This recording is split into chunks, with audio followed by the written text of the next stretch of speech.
আব্দুস সামাদ কান্দে রে, মা তো দোয়া করে রে, বাদশা তো নেই বিচারক, মা তো কোনদিন খারাপের দোয়া করে না।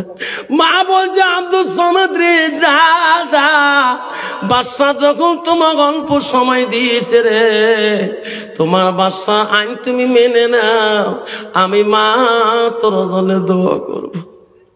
আব্দুস সামাদ চলে গেল, বারবার তাকায়, মাগো এই দুনিয়ায় দেখা হবে না রে মা, মা কোনদিন আর তোকে মা করে ডাকতে পারবো না। সোনা রে, হাতে পায়ে ধরি বলে যাই রে যুবক, আমার মা যে ওই দিন মারা যাবে রে আমি স্বপ্নে জানি না। সকালে আমি স্কুল বেরাইলাম, আমার মা আমাকে বলে, আব্বা স্কুল যাস না কে? আব্বা রে তোর সাথে আলোচনা আছে। আমি বললাম মা কি হলো, কিসের আলোচনা মা বলো তো? আব্বা রে তোর আব্বা কোথায় মাটি দিয়েছিস? মসজিদের পিছনে। আব্বা তুই মুখ করে মাটি দেব।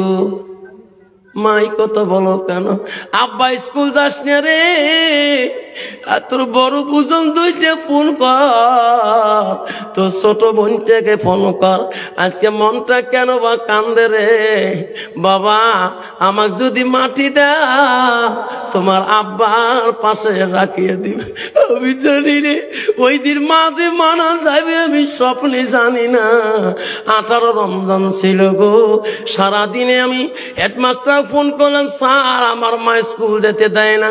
বলো হুজুর থাকো, তোমার মা সুস্থ হলে তোমরা থাকেন। আমি স্কুল গেলাম না, মা বুঝাইলাম। বড় বোন আসলো, ছোট বোন বহু দূর থেকে গাড়ি দিয়ে গেল, সব বোনের কাছে কানলে। আমি বলো রে কালকে মা ভালো মানুষ, রোজা করে আজকে মার শরীরটা ভালো না, জ্বর। আসরের নামাজ চলে গেলাম, মাগরিবে ইফতারি করার আগে আমার বাড়িটা বাংলাদেশের সীমান্ত, আমার পাকঘর থেকে খানা খাইলে বাংলাদেশের মানুষও দেখা যায়। ওই বাংলাদেশের পাশে 3টা মসজিদ আছে গো। ওই কারি সাহেব যখন ইফতারি করার আগে 15 মিনিট কোরআন পড়ে গো, এত মধুর কণ্ঠে কোরআন পড়ে। আমি আমার মার কাছে বসিয়েছি, এমন সময় মা কেন বা কথা বন্ধ হয়ে গেল। আমি দৌড়ে বাজারে গেলাম, ডাক্তার গোবিন্দকে নিয়ে আসলাম। ডাক্তার গোবিন্দ রে মার কি হলো রে? মা হঠাৎ করে কেন জবান বন্ধ হয়ে গেল? ডাক্তার গোবিন্দ যে বললেন, স্যার সেনার লাগে লাভ নাই, কোনো কাজ নাই, তোমার মা দুনিয়াতে থাকবে না, তোমার মার কোনো রক্ত পাওয়া যাচ্ছে না। হায় রে, ডাক্তার ফিরে চলে গেল। মাগরিবের আজান, ইফতারি বাংলাদেশে আজান দেয়, বাড়ির সবাই রোজা খোলে। মা কালি দেখি রে কথা বলে না। আমার বিবি আসি বলে, স্বামী গো সবাই রোজা খুলছে, আপনি কি খুলবেন না?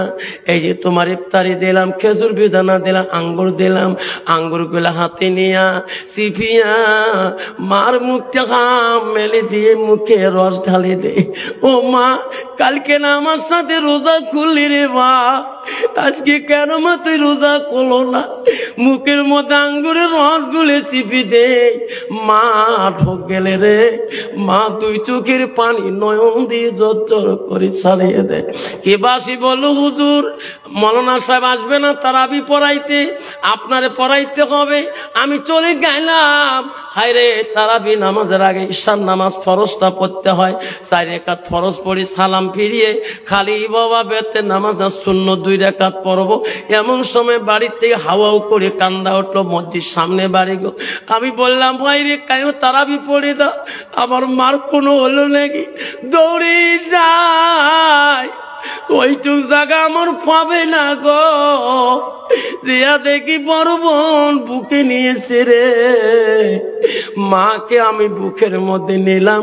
মা একবার তাকে লাশ চেষ্টা সারে দিয়ে দুনিয়া থেকে চলে গেল। সারা রাত্রি রইলাম কান্দি। তুমি মার বয়ান করো রে, এত কান্দো কেন? তুমি জানাজার দাও, তোর বিনা ডাকে দাও, কত আলেম পিছনে দাঁড়ায় আছি।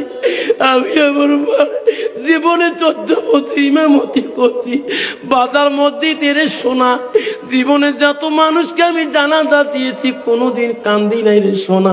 আমার মার জানাজার আমি পাগল হয়ে গেছিলাম। এই শোনা, আজকে সেই মাটা করি গো।